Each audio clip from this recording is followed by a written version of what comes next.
जय हिंद साथियों, कैसे हैं आप सब लोग। आई होप कि आप बहुत अच्छे होंगे और अपनी तैयारी कर रहे होंगे। जैसा कि आप सबको पता है कि यूपीएसआई की वैकेंसी जल्द ही आने वाली है और यूपी कांस्टेबल की भी वैकेंसी जल्दी आने वाली है। तो कुछ बच्चों का कमेंट आ रहा था कि सर मैथ अच्छी नहीं है और हम यूपीएसआई या यूपी कांस्टेबल में सिलेक्शन कैसे ले सकते हैं। तो आज हम इस वीडियो में इसी के ऊपर बात करेंगे कि अगर आपकी मैथ थोड़ी वीक है और आप मैथ में एवरेज स्टूडेंट हैं तो आप किस तरह से सिलेक्शन ले सकते हैं। तो आपको जैसा पता होगा कि यूपीएसआई में 40 क्वेश्चन आते हैं। तो 40 क्वेश्चन में से 40 के 40 आपके मैथ के नहीं आते हैं। मैं आपको बता दूं 30 क्वेश्चन आपके मैथ के आएंगे और 10 क्वेश्चन रीजनिंग के आएंगे। और अगर आप मैथ में से 30 में से अगर आप 20 क्वेश्चन भी कर देते हैं और आप रीजनिंग में से 10 में से अगर आप 8 क्वेश्चन भी कर देते हैं तो आपके 28 क्वेश्चन हो जाएंगे और आप स्कोर कर ले जाएंगे।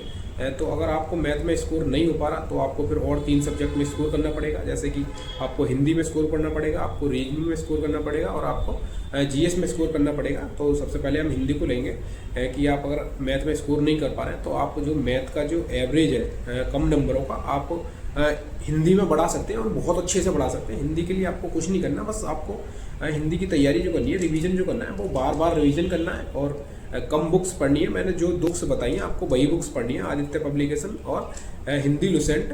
और आपको क्या करना है, आदित्य पब्लिकेशन बुक की जो प्रैक्टिस जो करनी है, आपको जो पढ़ना है उनको लिख लिख कर पढ़ना है। जैसे पर्यायवाची हो गई, विलोम शब्द हो गए, तत्सम तद्भव हो गए, अशुद्ध शुद्ध शब्द हो गए और वाक्य वगैरह हो गए। तो आपको इनको क्या है, लिख लिख के याद करना है। लिख लिख के आप एक बार लिख लेंगे तो अच्छे से प्रैक्टिस हो जाएगी। तो आप हाथ से लिखेंगे तो आपके हाथ का कनेक्शन आपके माइंड से बनेगा। जब आप उस चीज़ को एग्जाम में देखेंगे, उस क्वेश्चन को एग्जाम में देखेंगे तो आपके माइंड में तुरंत क्लिक कर जाएगा। और आपको क्या करना है कि बच्चों को ज़्यादातर दिक्कत जो आती है रस छंद अलंकार और रचना में आती है हिंदी में। तो आपको क्या करना है, इन चीज़ों को बहुत अच्छे से करना है और बच्चों से आपको थोड़ी स्मार्ट स्टडी करनी है इस चीज़ में। रस छंद अलंकार और रचना में क्या, रस छंद अलंकार में क्या है, आपको आदित्य से पढ़ना है अच्छे से और जितने भी एग्जाम्पल हैं सबको आपको एक तरफ लिख लेने हैं। मतलब रस छंद अलंकार सबके अलग अलग लिख लेने हैं और एक पेपर में आप एग्जाम्पल को लिख लें। और उन एग्जाम्पल को अगर आप समझ भी नहीं पा रहे हैं तो उन्हें आप रट सकते हैं बिल्कुल। और रचना है, और रचना के लिए आप ये करें कि आप गूगल करें और देखें कि अब तक जितनी भी हिंदी की रचनाएं हैं और जिन्हें हिंदी के क्षेत्र में पुरस्कार मिल चुके हैं उन रचनाओं को आप नोट डाउन कर लें। उनके राइटर क्या हैं वो नोट डाउन कर लें और वो कौन सी कृति है, मतलब काव्य है, उपन्यास है या कहानी है या एकांकी है या और भी कुछ है, तो आप उसको लिख लें और बार बार रिवीजन करें और अच्छे से उनकी प्रैक्टिस करें। और आप PYQ सॉल्व करेंगे तो आप देख रहे होंगे PYQ में भी ऐसे क्वेश्चन होंगे जो बहुत अच्छे क्वेश्चन होंगे और आपको बिल्कुल अलग लग रहे होंगे। तो आप ऐसे क्वेश्चन को भी नोट कर लें।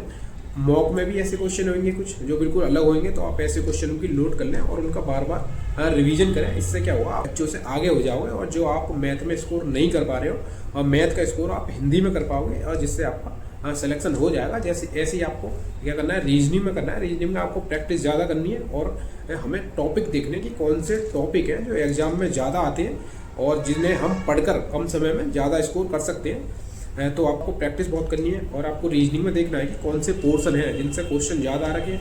आपको क्या कि हाँ कौन से क्वेश्चन याद आ रहे हैं, तो इसके लिए आपको PYQ सॉल्व करने हैं और PYQ में देखने हैं कि कौन से पोर्शन से ज़्यादा क्वेश्चन आ रखे हैं। तो उन पोर्शन को आपको ज़्यादा और अच्छे से कंप्लीट करना है। और कुछ क्वेश्चन ऐसे होंगे जो आपके मॉक में आए होंगे या फिर आपके PYQ में आए होंगे और बहुत अच्छे क्वेश्चन होंगे कि आपके यहाँ पहली बार पढ़ा और समझ में नहीं आए। तो ऐसे क्वेश्चन को आप लिख लें, एक दो वाइट पेपर ले लें, A4 साइज वाले 2-3 पेपर आप उनमें नोट कर लें और उनकी बार बार प्रैक्टिस करें। आप इससे क्या होगा, जो बच्चा ये चीज़ नहीं कर रहा होगा, PYQ नहीं कर रहा होगा, मॉक नहीं कर रहा होगा, उसने ऐसा क्वेश्चन पहली बार देखेगा तो वो नहीं कर पाएगा। तो आप इन चीज़ों को तैयार कर लोगे तो और बच्चों से आप आगे हो जाओगे और जो मैथ में आपने स्कोर नहीं किया है आप उस स्कोर को यहाँ कवर कर पाओगे। ऐसे ही आपको GS में करना है। GS में भी आपको PYQ देखने हैं और एनालाइज करना है, हर सब्जेक्ट का तीनों का एनालाइज करना है और देखना है कि यार कौन से वो पोर्शन है और जिनसे ज़्यादा क्वेश्चन आ रहे हैं और मैं उन पोर्शनों को पढ़कर अच्छे मार्क्स ला पाऊंगा। तो आपको क्या देखना है कि पॉलिटी में क्या है कि 15 से 16 क्वेश्चन अकेले GS में पॉलिटी से आ रखे हैं। तो आपको इसके ऊपर ध्यान देना है, एनालाइज करना है कि किस पोर्शन से ज़्यादा क्वेश्चन आए हैं। आपको ये कैसे पता लगेगा, तो आप इसके लिए PYQ देखेंगे।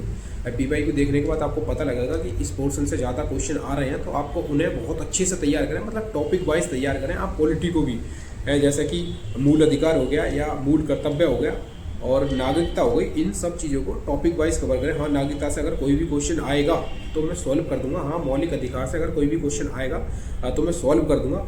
कुछ चीज़ों को क्या है आपको समझने में दिक्कत आ रही है कि यार मौलिक अधिकार और मूल कर्तव्य दोनों में मेरे को समझ में नहीं आ रहा है, ये क्या है ये क्या है, तो आप क्या है छोटे छोटे नोट्स बना लें आप कि हाँ एक तरफ मौलिक अधिकार और एक तरफ मूल कर्तव्य, तो आप दोनों में डिफरेंस कर लें। और ये से ये होता है मतलब शॉर्ट नोट्स बना लें आप, बहुत शॉर्ट्स में, जिससे कि आप बार बार उनका रिविजन कर पाएँ और ऐसे क्वेश्चनों पर ज़्यादा ध्यान दें जिन्हें आप बार बार भूल जा रहे हैं, कि आपने 3-4 बार पढ़ लिए, 4-5 बार पढ़ लिए, फिर भी आप उन्हें याद नहीं कर पा रहे हैं, तो आप उनको क्या करें, एक पेपर पर लिख लें और उनका बार बार रिवीजन करें।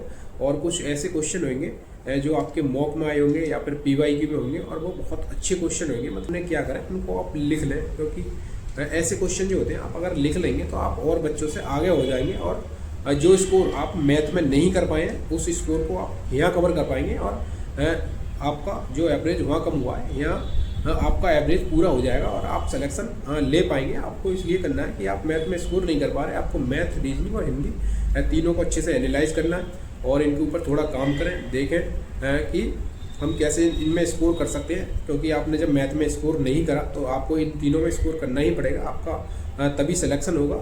और मॉक दें और PYQ का एनालाइज जरूर करें और आपका सिलेक्शन जरूर होगा। और भी ऐसे व्यक्ति हो जो खुद अपने आप को सिलेक्शन दिला सकते हो। आप सोच रहे होगी सर मैं उसका कोर्स ले लूँ, उसका कोर्स ले लूँ, टीचर सिर्फ पढ़ा सकते हैं, आपको सिलेक्शन नहीं दिला सकते, सिलेक्शन सिर्फ आप अपने आप को दिला सकते हो। क्या होते हैं कोचिंग, क्या होते हैं हमें गाइडेंस दे सकते हैं बस और हमें रास्ता दिखा सकते हैं, चलना आपको ही है। तो खुद से भी थोड़ी मेहनत करें और चीज़ों को एनालाइज करें और आपका सिलेक्शन जरूर होगा। अगर आपको कोई भी जानकारी चाहिए तो आप मेरे चैनल को लाइक करें और शेयर करें और सब्सक्राइब करें, जिससे कि मैं आपको आगे भी ऐसी जानकारी देता रहूं और आपके लिए ऐसी वीडियो बनाता रहूं। पढ़ते रहें, बिल्कुल आपका सिलेक्शन जरूर होगा।